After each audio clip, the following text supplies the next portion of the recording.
The bill wasn't a perfect piece of work, and it was second reading, so which means that it's now going to be subject to a series of attempts by colleagues to amend it because there are some issues with it, and we have been flooded with emails. If you were flooded with emails, yeah, why weren't you in Parliament? I'm also. I don't just have a responsibility to sit in the chamber. I have. You were flooded with emails by it. Yeah, it's unacceptable, surely. If you were flooded, that indicates a large percentage. No, well, I would actually, sir, and I would make this point in the context of. Sorry, Madam Miss, sorry. I would make this point in the context of the Syria debate that. It makes more impact. You turning up and telling me now has more impact upon me than somebody sitting on a 38-degree website pressing buttons. I get flooded by emails all the time. We're now north of 140,000 since I became an MP. And if I use the number of emails as a measure as to whether something warranted my close attention or not, I would have some pretty perverse priorities. Okay, I made a decision on that bill that I was going to give the government my qualified support. I had similar concerns to some of my colleagues who had looked at it more closely than me, because it is impossible for a Member of Parliament to look at every bill in detail. And I took a lead from somebody who had concerns, who had been a lobbyist herself, and I said, what do you think? And she said, there are problems in certain areas. I will be voting for second reading this evening, and then I will be attaching amendments as the bill progresses itself through Parliament.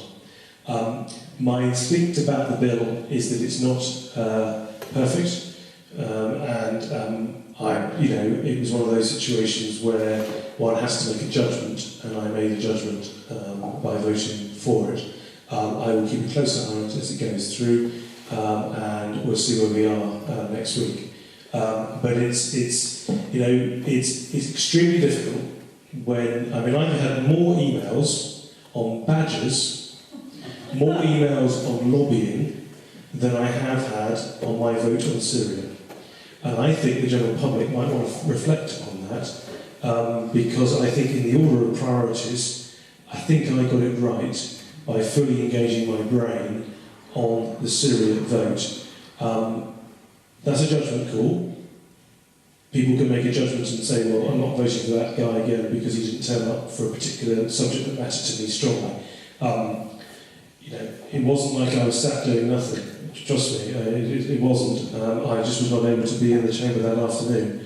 I have to make some judgments, and that's what I'm expected. How can you accept a bill that hasn't been gone through pre-legislative scrutiny? Of course, but it is yet to be law.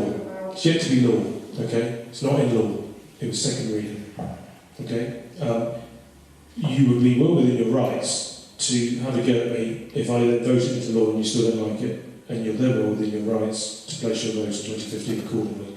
I have to make judgments, and I cannot be an expert in all areas. So I rely upon colleagues who have expertise in areas where I am weaker. Okay? And in this case, I trusted the judgment of somebody who'd worked in the business, and she did have concerns and expressed them herself in a speech, but she gave me the assurance that it was appropriate for me to give support to the bill, and that's what I did. So you'll be attending the parliamentary debate on next Friday? I don't think it's next Friday. I don't know whether it's next Friday. I can't tell. I can't remember whether. I don't think it's Friday. I think there's someone. I think on Monday. I think. Yeah. I think it's Monday. So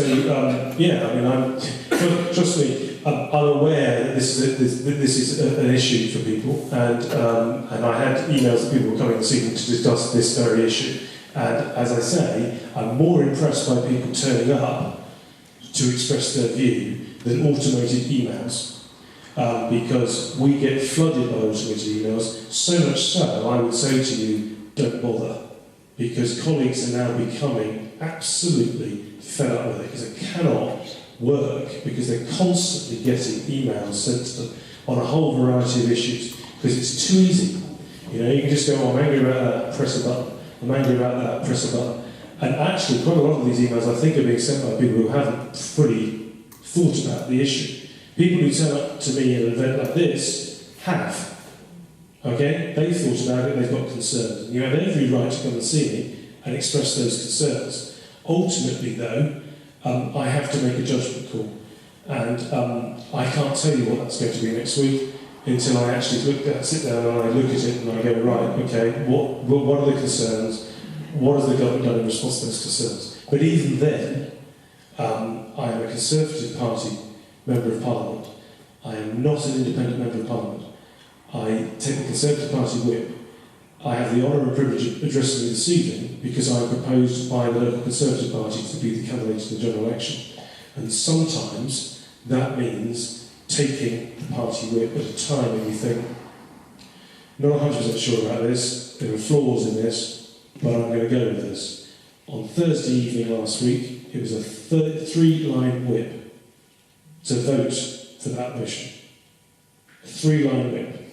In essence, what hope I had, which was probably pretty minimal, of promotion, went out the window because I decided that my country came first, not my career.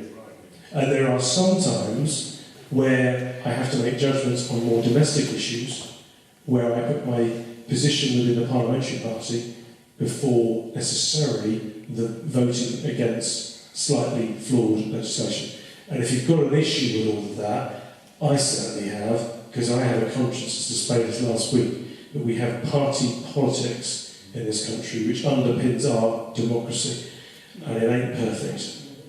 Passing that bill, you're undermining democracy. Well, this is what I'm being told, and I will look at it, and I can promise you I will look at it, because people have bothered to turn up this evening to talk to me about it, which is a darn sight more impressive than 300 emails, which I've had to sign 300 letters in response to. Can I just say one thing? I've been very impressed by you this evening.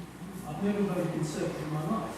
I had considered perhaps I might vote for you, but now what you're saying that, as far as the bill is concerned, I've tried reading myself. It's bloody difficult. Yeah. I can't understand it. Yeah, that's often the All I do case. is believe what I'm told. Yeah. And this organisation, 38 degrees, and big bones down it, Yeah. don't know what it's about. Yeah. And what I'm saying to you is please reconsider it. Okay, Because when you go into that chamber next week, I want you to think of me, sitting here, in my shorts, in my sandals, Sure. saying, please think about it. Sure, and I will do because you bothered to turn up. But you are and others have, because I know they have. But you're one of 77,000 voters and dependents, and I have to balance how I vote and how I can bring about better things for this constituency. And if I was a maverick, sir, constantly voting against the government because the legislation that was brought forward me I thought was flawed, I'd get nothing done. And so I have to balance things. I cashed in a lot of chips last Thursday, trust me. And it's, but so I have to be careful as to when and where. And so sometimes, in an attempt, I'll give you an example, I had a meeting cancelled with me about the hospital that I've been trying to get built, and I think it was because of how I voted last week. Now, I'm not happy about that, but that's the sort of environment in which I'm having to exist. Okay, so it's difficult, I will consider it, I will look at the detail, I will speak to my colleague who I've entrusted with better knowledge than me and understanding of the issue, and I will come to a written decision. You can guarantee I will come to decisions.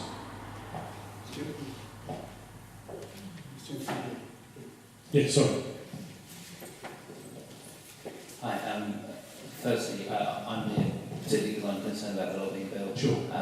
I'm very happy that you're giving more of your brain space to Syria than badges or lobbying. I'm also a big fan of campaigning organisations. I work with a number of them. Sure. I know that many of them are really trying to consider how they can best serve both the public and politicians and aware of the problems on your inboxes. The specific point I wanted to raise was the concerns of many charities in relation to this bill relate to the clarity around who comes within its purview. That's the number one concern. And if it's not clear, then it may be that a number of charities who are doing some really good work, raising really important issues, often situations of injustice that need to be brought to politicians' attention, might get caught up in a bunch of legislation that means that they can't raise those issues in an election year or under certain circumstances. So it's really the number one issue is the question of clarity. It's about pinning the thing down. Yes, and you're spot on, and that is the area which my colleague has highlighted as of concern. That's where I'm looking, is charities and where it is the absence of clarity. But bills can be like this, and indeed motions like last Thursday's had a lack of clarity in places, and you're right to highlight it, and I say I will look at it closely. With regards to campaigning organisations, I'm in favour of anybody getting involved in politics, in whichever way. People should be encouraged to participate. I think the difficulty is that 38 Degrees does have a political narrative behind it, and it is being funded from a particular source, as I understand it, and that is proving difficult for those of us on the Conservative benches because it is undeniably a very effective organisation in terms of being able to mobilise a voice. My frustration with it is that it is the ease at which you can make your opinion known, and it was very interesting actually, the difference between the Syria emails and the emails on badger culling and on lobbying and everything else was that you could sense the sentiment, the passion in the emails from the people on the Syria debate, because there wasn't a 38 Degrees campaign and there wasn't an online campaign for it. These were all, there was certainly more emails that came from people who had not done it from a campaign side. So it was remarkable the sort of communications that we received, and it had an impact on colleagues. There's no doubt it had an impact on colleagues. So I would say to those campaigning organisations, they've got to try and find a way of personalising the communication, because it does feel impersonal most of the time. Sure. Just to say that I also work with a number of young people, that's my field, and as you know, youth participation in politics is incredibly low. There's an incredibly poor perception of politicians. I think there is, I really understand your frustration, particularly with 38 Degrees, though I participate in their campaigns. One of the things I see is organisations like 38 Degrees are one of the only doorways for young people who feel they have any voice at all. And one of the, it's quite a thing when you're young and you get a letter from the House of Commons through your front door, and you suddenly think, I'm empowered. I say this with all respect, that there was a moment in the health and social care area where I know you were inundated and frustrated with what you perceived to be a campaign of misinformation. You wrote back to me after one campaign, which I presume was a letter you sent to many, saying, I'm frankly not going to respond to any of these anymore. It was getting a bit like, and it is difficult because you do get to a point when you are overwhelmed. If you're a young person and you get that through your door, that's the moment that you just give up forever. That's my concern. And I take that on board, and I think that it's something which, the way in which, the IT, for instance, in Westminster, I've been asked by staff, it's dreadful. It crashes. It's not fit for purpose, and I think it's because of the volume of traffic. It's 140,000 emails, it's a lot, and so we are struggling. We are really struggling to be responsive, and it isn't practical, because the point is that if I'm signing 300 letters to people who've done that, I'm not in the chamber, or I'm not engaging with reading the bill. There's only so much time in the day, and I give it my best, and we find ourselves just overworked and overwhelmed. And the problem with that is that sometimes you can send a piece of correspondence that perhaps on reflection you wouldn't send, or you make a mistake and you don't vote in the right way, or you haven't thought things through. And so there is a balance here, and there is also a responsibility on young people to come to this event as well, as Simone suggests, and they don't generally.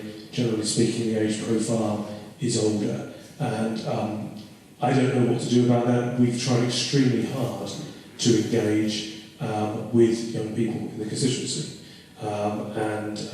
we did there was a hustings during the general election, which I was very pleased about in one of the schools. It is difficult, and I'm not perfect, and if you've got any ideas, drop me a line. Anyone who's not spoken? Yes.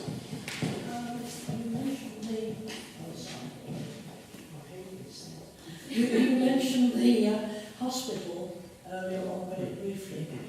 My neighbour has asked me, she can't be here this evening, and she's been attending a lot at the Royal Berks Hospital, and she asked me to ask you what the prospects are for a new hospital. Okay. Very brief background. Before I was even selected as the candidate, I was interviewed on BBC Radio Berkshire about Heatherwood Hospital, and in that interview, which if you've got time to waste, you can listen to on YouTube, you will hear me talk about the need for a strategic plan for the region. Having got elected, I set about trying to draw something together, going back to the absence of resources in the office. This was done mainly in my spare time and my researcher, and we were trying to pull something together, and it was a massive task actually. And we came to a conclusion about needing a big new hub hospital on the M4 somewhere, and a series of community centres providing chronic care. And the reason being is that going forward, more care is being offered in a chronic sense, less care is being offered in an acute sense in proportion to the total budget. And so, in essence, we have too many acute hospitals in England and Wales. Some estimates, we've got about 200 or so, we probably need about 100. So we need to go to a situation where we have 100 fewer proper casualty departments. Now, most people look in horror when I say that, but by doing that, you would consolidate services into specialist hubs. So when you get to that hospital, you get the very best care known to man, but actually the majority of your care, so your outpatient appointments, your physiotherapy, your OT, all of this sort of stuff takes place in the community it could take place at Finchampstead Surgery, for instance, or it could take place in other locations. So, you're chronically unwell, you're a diabetic who needs to see the diabetologist, or you've got hypertension, or you have COPD and you need to see your respiratory physician. All of those things take place in the community. But if you have a heart attack, if you have a stroke, if you have a head-on car crash, you don't go to Finchampstead Surgery, you go immediately to a hospital that has the necessary equipment and expertise to save your life. So in essence, the plan was, how can we improve clinical outcomes and put the area on a sustainable footing? Because it isn't. And this brings me to Royal Berkshire. As it currently stands, Heatherwood and Wexham, which serves the other part of the constituency over towards Bracknell, is unviable. Okay, it has an £80 million debt. Its buildings aren't fit for purpose, either Heatherwood or Wexham. Frimley Park, somewhat more viable because it has MOD money there as well as DOH money.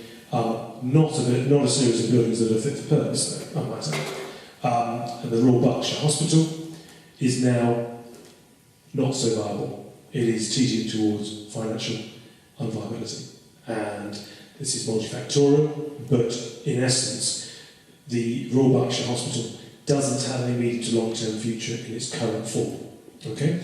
Because of the fact that chronic care is being taken out of the hospital and being delivered in clinics and by GPs and everything else, and so they can't actually fund the acute care services because the population they're serving isn't big enough. So therefore, you have to get to a stage where the acute hospital is serving a bigger enough population. And some estimates are about 750,000. But to give you an idea, Bracknell Forest Council area, which I cover most of, only has 120,000 people in it. So in essence, you're going to need an acute hospital for about every 10 constituencies. Now, if that is what's required, where would you put it? Well, you wouldn't put it in downtown Reading with no parking. You wouldn't put it opposite the Royal Ascot Racecourse on a single-lane carriageway. You wouldn't put it in a farm field north of Slough. You would put it on the motorway. You would put it in a place where ambulances and helicopters can get to fast, because time is of the essence when you're acutely unwell. So I advocated, at the time, Junction 8-9. That was because South Buckinghamshire has been traditionally underserved by hospitals. Wickham has been downgraded on a series of occasions.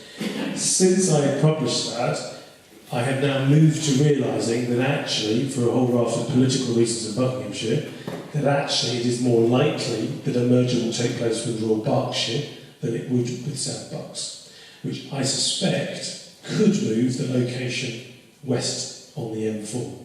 I have no power over when this happens. The only power I have is to talk about it like this and to put people in a room, which is what I've been doing. And so I've put various chief executives. Theresa May, because the location I've chosen is in her constituency, is 100% supportive. Getting it done involves probably the merger of 3 trusts, because then you have one entity that can then make the decision. This is tough politics. Think about it. Closing casualty departments, mergers of maternity units, all of this is extremely difficult politics, and I have now got a problem at the moment.